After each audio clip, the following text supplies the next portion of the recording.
Spanish Fork, the Nutty Putty cave will serve as the final resting place for John Jones.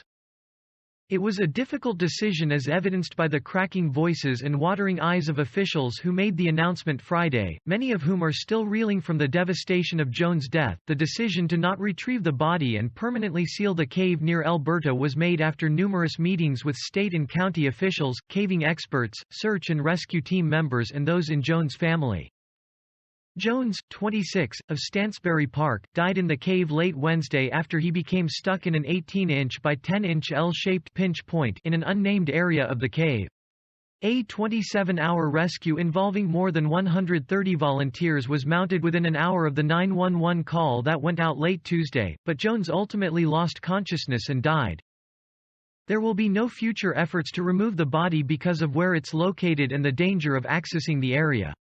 The risk is too high, Utah County Sheriff Sergeant Spencer Cannon said. Sheriff Jim Tracy said the decision was made out of respect for the family and considering the fact that this is the fifth incident of this kind in the cave within the past 10 years. The decision to seal the cave is controversial since the cave has been a popular site for caving enthusiasts and area recreationists since the 1960s. We live in an active, outdoorsy area and that doesn't come without risks, Tracy said. We don't want to take what we love about Utah out of our lives. This decision gives us the opportunity to respect the family and properly address a final resting place for John. The decision to seal the entire cave was made because officials believe the area is too dangerous.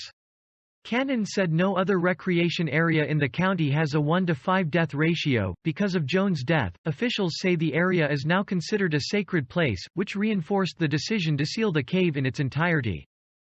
We considered sealing off access to different portions of the cave, but thought it would not be appropriate to have recreationists going near his final resting place, Cannon said.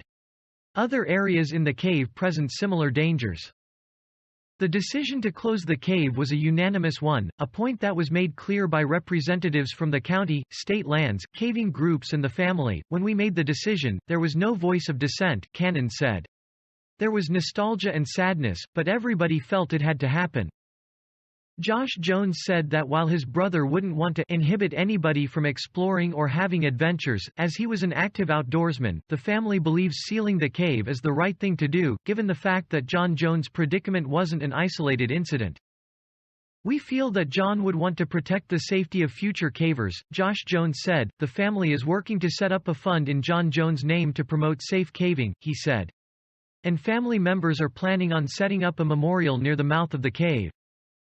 Utah County Sheriff Sergeant Tom Hodgson, who heads up search and rescue operations for the county, said the effort to rescue John Jones was the most difficult of his 30-year career. He said the cave will be sacred not only to family, but also to the 137 rescuers who logged more than 3,700 man-hours at the site.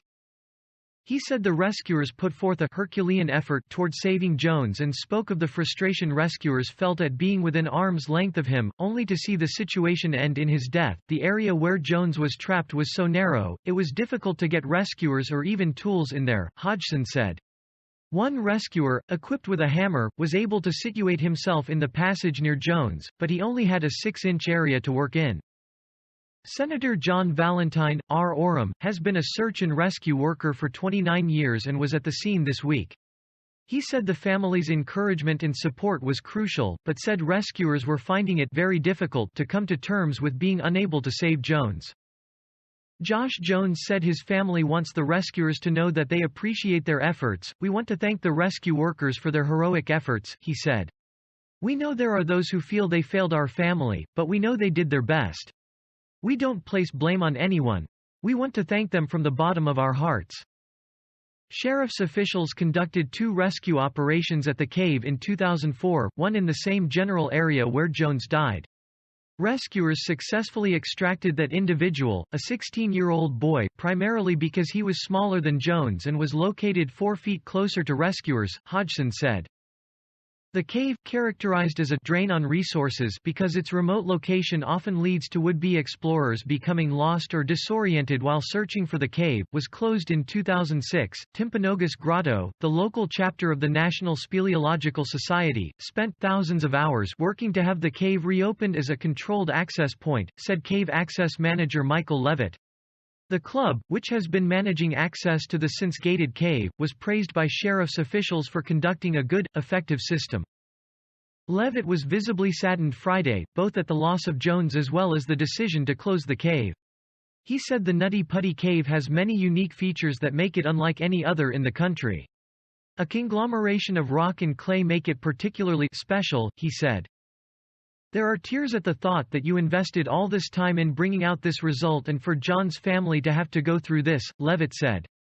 It was just an unfortunate accident. Levitt said at least a 2-week process was required to gain access to the cave, which was guarded by a locked gate installed 12 feet deep and 8 feet into the cave. The code on the lock was changed regularly, said Timpanogos Grotto chairman Max Barker.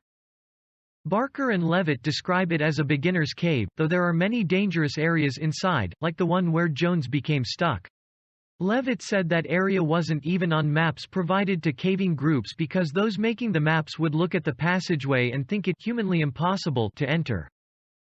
Kim Christie, assistant director of the Utah School and Institutional Trust Lands Administration, which owns the land on which the cave sits, said members of his organization were distraught when they heard of Jones' death. The cave has always been a balancing act of risks, he said. Officials will be meeting Monday to discuss the logistics behind sealing the cave and how to speed up the process. Christie said the group hopes to have the cave sealed within 2 to 3 weeks. In the meantime, the Utah County Sheriff's Office plans to keep a uniformed deputy there to prevent access to the site. As it's now the final resting place of a person, we're not going to allow anyone in there to molest the area, Tracy said. We want to ensure nothing else will be done in any way to molest the area. A memorial service for Jones will be held 11 a.m. today at the Stansbury Park Stake Center, 417 E. Benson Road in Stansbury Park. Jones leaves behind a young daughter, Elizabeth, and his wife, Emily, who is expecting their second child in June. In lieu of flowers, the family has asked that contributions be made to the John and Emily Jones Memorial Fund at Wells Fargo Bank or Utah Community Credit Union or to the Emily Jones Children Donation at Zions National Bank. How to help? Contributions to the widow and children of John Jones can be made to the John and Emily Jones Memorial Fund at Wells Fargo Bank or Utah Community Credit Union.